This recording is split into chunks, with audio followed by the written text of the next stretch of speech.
戦わなければ勝てない。戦え。戦え。その男の日常は戦いの連続だった。よ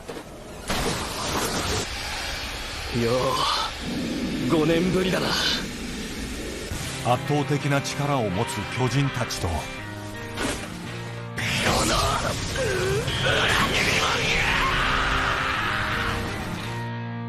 同じ人間やかつての仲間たちと、自分で自分の背中を押した奴の見る地獄は別だ。その地獄の先にある何かを見ている。それは希望かもしれないし、さらなる地獄かもしれない。それは進み続けた者にしかわからない。調査兵団兵士エレン・イェーガー。巨人を駆逐することを使命に持ち、己の命を削る。さらに自らが巨人になるという特別な力を託され、幾度も人類の危機を救ってきた。よろしくお願いします。世界の鍵を握るエレンに史上初となる独占インタビューが許された。明かされた心の内。絶対的に信じていたものから何度も裏切られたりして、その度に自分自身が分からなくなっていったように思います。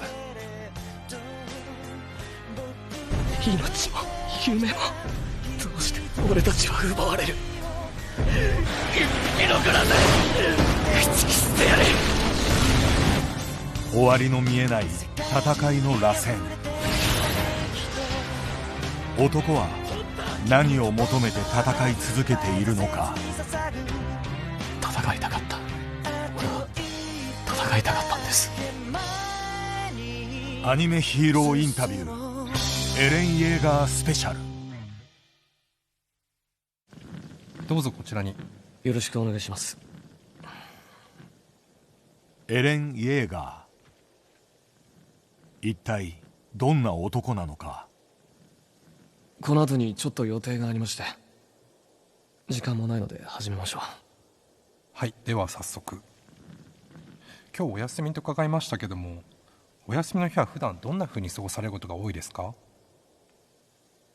最近はもっぱらサウナですね。整います。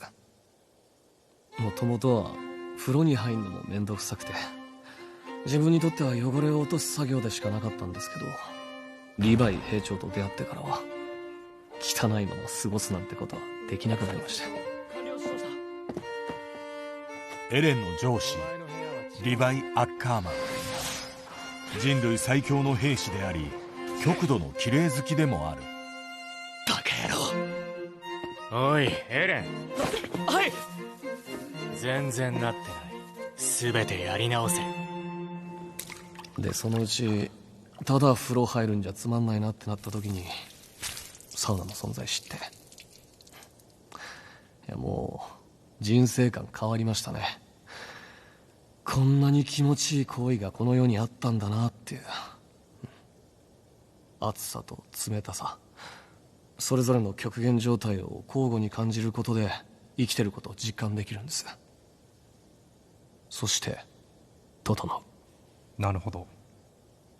生きてるっていうのは？はい。正直ガキの頃の俺は巨人を駆逐することでしかなかなか生の実感が湧かないとこがあったんですよ。復讐心とその達成感、そんな生きるか死ぬかのギリギリのやり取りでしか。だから周りからはよく死に急ぎ野郎なんて言われてました。のんきなこと言ってんじゃねえこの死に急ぎ野郎が。エレンの日常は生と死が紙一重で交錯する修羅場の連続。人間よりも圧倒的な強さを誇る巨人の恐怖にどう挑むのか。こいつを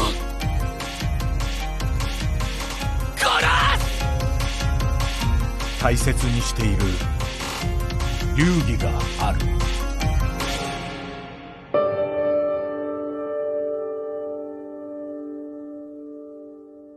自分はこうあるべきだという信念を持って戦います。だからまあ結局はいわゆる自分との戦いってやつなんでしょうね。何事もビビりなんですよ俺は。だからそんなひよってる自分にある種宣戦布告する感じですね。何かが欲しけりゃ自分で掴み取れと。ビビったままじゃ何も変わんねえぞ。俺は戦うたびに強くなってやる。そう思って生きてます。調査兵団に入ってとにかく巨人をぶっ殺したい。エレンと初めて会った時そう言ってたな。それがあいつの根っこにあるんだろう。まあ何にしてもエレンの本質は昔から変わっちゃいねえ。あいつは本物の化け物だ。どんなに力で抑えようとも、どんな檻に閉じ込めようとも、あいつの意識を服従させることは誰にもできない。何かを変えることのできる人間がいるとすれば、その人は大事なものを捨てることができる人だ。僕はそう確信しています。そしてエレンにはそれができる。それも何の躊躇もなく。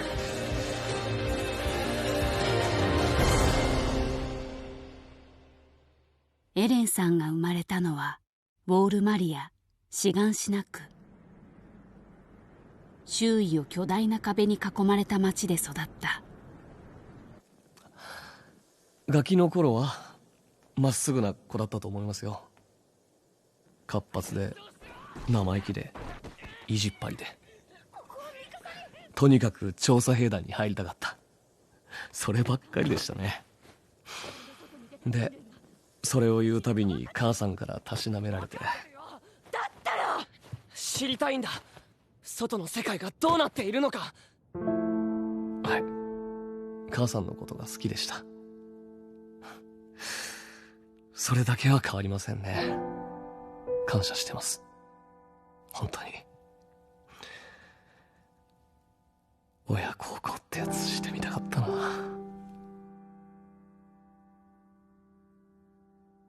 エレンさんはなぜ巨人と戦う人生を選んだのか。原点は10歳の時。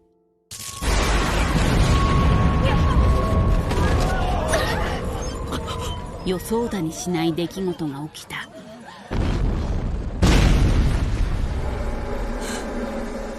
巨人だ。母さんがまだ。エレン生き延びるのよ。やめろ。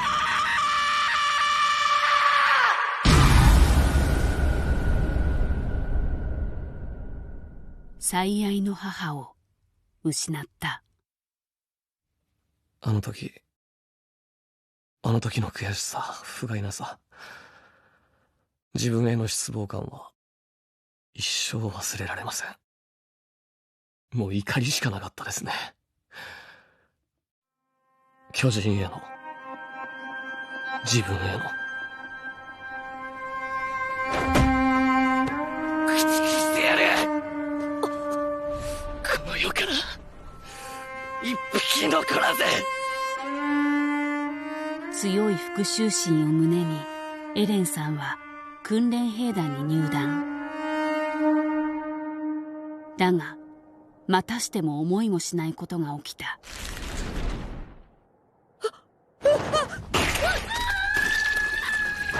巨人に食べられそうになった仲間を助けようとした時のことだった。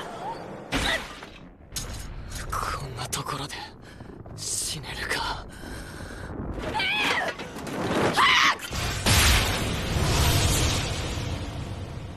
巨人に食べられた後、体に不思議なことが起きた。最初はやっぱり怖かったです。なんてだって巨人に食われてしまったところから始まってるわけですから。急に目の前が真っ暗になって、気づけばでっけえ胃袋の中であがいてて、その後はもう何が何だか分かんないうちに巨人と組み合ってて、あいつらと同じサイズで。巨人化する力が覚醒した。その特殊能力は巨人から土地を奪還するための鍵になるかもしれない。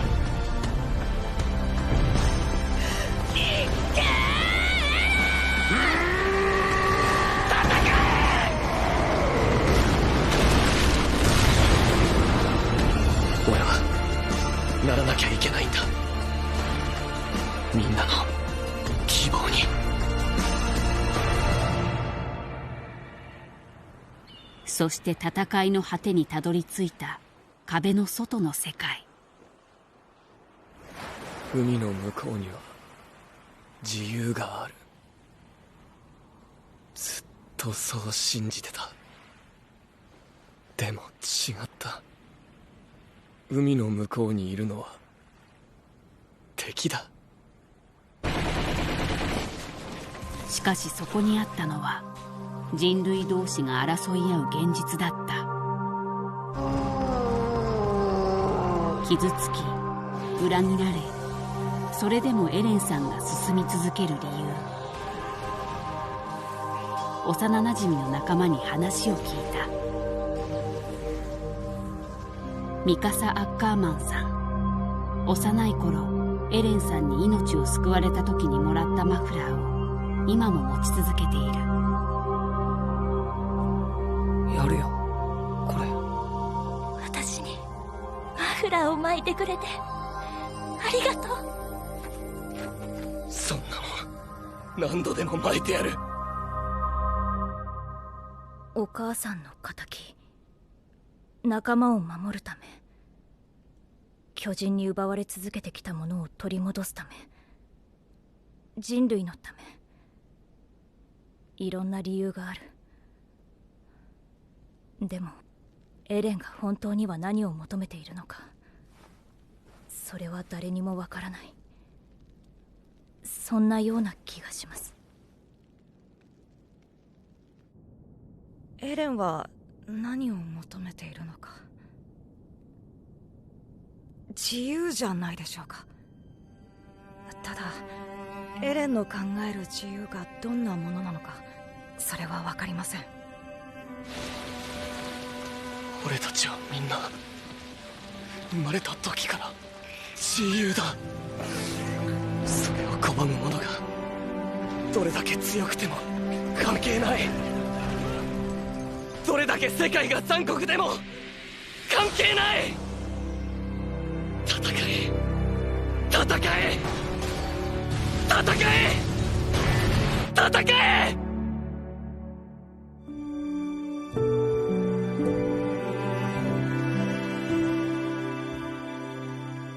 だから俺はやるんです。もういいんです。十分人としての喜びをもらったから。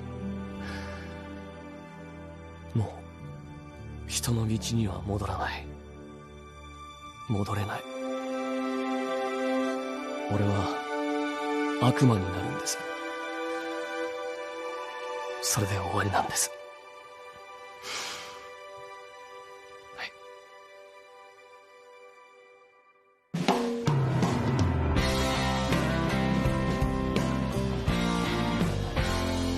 倒し方は一つ。後頭部からうなじにかけて、縦1メートル、横10センチ、そこを即。大切なのは正確性。だからといって無駄に時間をかけるんだ。奴らの手強い上にそこら中にいるから、一つずつ確実に片付けるんだ。チーム戦だな。まあ俺は一人でも構わんがな。通常種に騎行種、それから9つの巨人、それぞれに対して全て戦い方が違う。そう、奴らにはいろんな種類がある。油汚れや水垢、石鹸カス、それぞれの対処の仕方を覚えないといけない。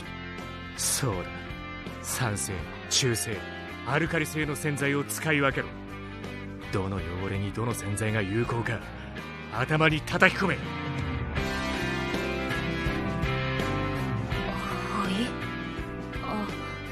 い。やっぱり雷装。でも私はブレードの方が。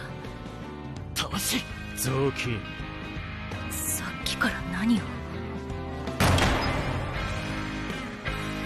さあ、そろそろ始めるか。はい、奴らを倒しに行きましょう。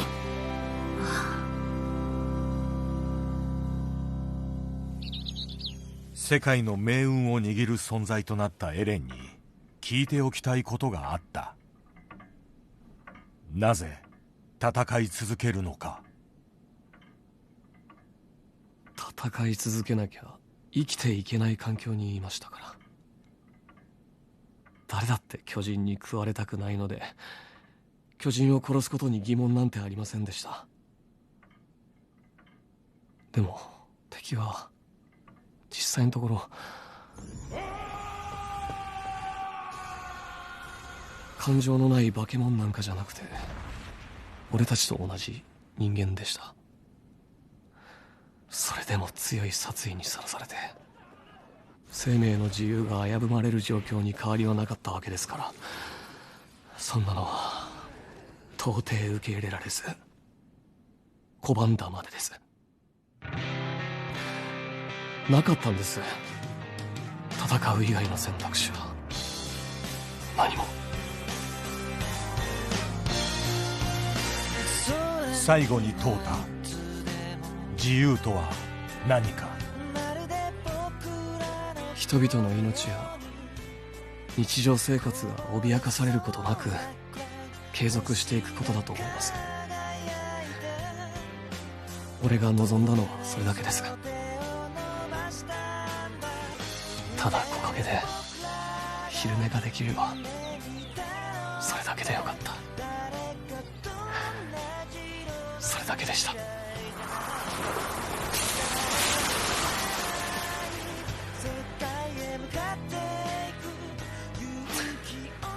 や、違います。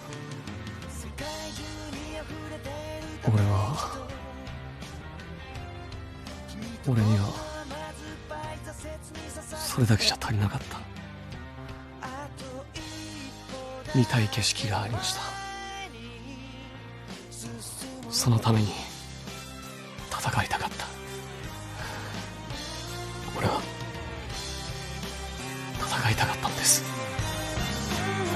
ずっと探していた理想の自分ってもうちょっとやりきることじゃないですか。何があっても何を言われようとも。すいません、俺にそんなこと語る資格があるのか分かりません。でもそれでも成功させなければならないんです。俺はやらなくちゃいけないんです。ならなくちゃいけないんです。プロフェッショナルに。すいません、そろそろ時間なので。時間ないので。貴重なお話ありがとうございました。こちらこそ。